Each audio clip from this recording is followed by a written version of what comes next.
So my topic is MIME functionality. So first, what do you mean by SMIME?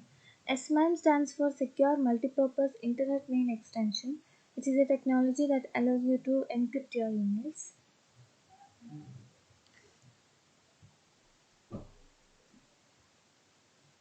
So SMIME provides the following functions such as enveloped data, signed data, clear signed data, signed and enveloped data. So envelope data means it consists of encrypted content of any type and encrypted content encryption keys for one or more recipients. So signed data means here the digital signature will be formed by taking the message digest of the content to be signed, and then we are going to encrypt that with a private key of the signer. The content plus the signature are then encoded using the base64 encoding. The signed data message can only be viewed by a recipient with the SMAN capability. Clear signed data means it is same like signed data, but the digital signature of the content will be encoded using the base64. The recipients without the SMAN capability can view the message content, although they cannot verify the signature. The signed and enveloped data means signed only and encrypted only entities may be nested so that the encrypted data may be signed and the signed data or the clear signed data may be encrypted. And next we have a table that is showing the cryptographic algorithms used in SMAN. So the cryptographic algorithms used are DSS, RSA algorithm, then RC2 algorithm. So here we are going to see the functions as well as the requirements of it. So the functions are like first one is create a message digest to be used in forming the digital signature.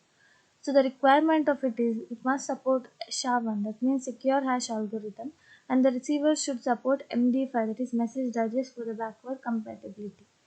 Next function is encrypt the message digest to form a digital signature.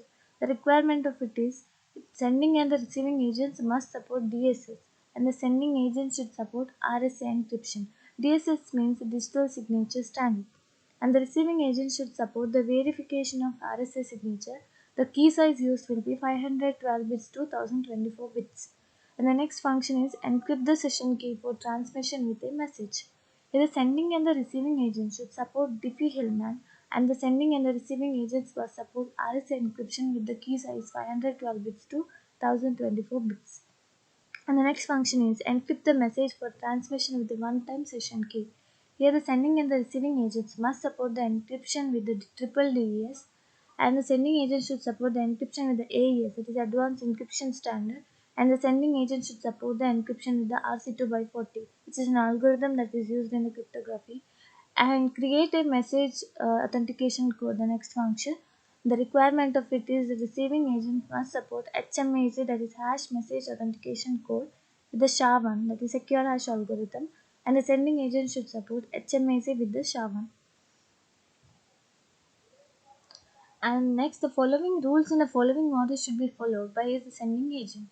So that means first rule is if the sending agent has a list of preferred decrypting capabilities on the intended recipient, it should choose the first, that means which is having the highest preference capability on the list that is capable of using. So if the sending agent has no such list of capabilities on the intended recipient but has received one or more messages from the recipient, then the outgoing message should use the same encryption algorithm as was used in the message that is received from the intended recipient. So if the sending agent has no knowledge about the decrypting capabilities of the intended recipient and is willing to risk that the recipient may not be able to decrypt the message, then the sending agent should use a triple DES. If the sending agent has no knowledge about the decrypting capabilities of the intended recipient and is not willing to risk that the recipient may not be able to decrypt the message, then the sending agent must use RC2 by 40 algorithm. Thank you.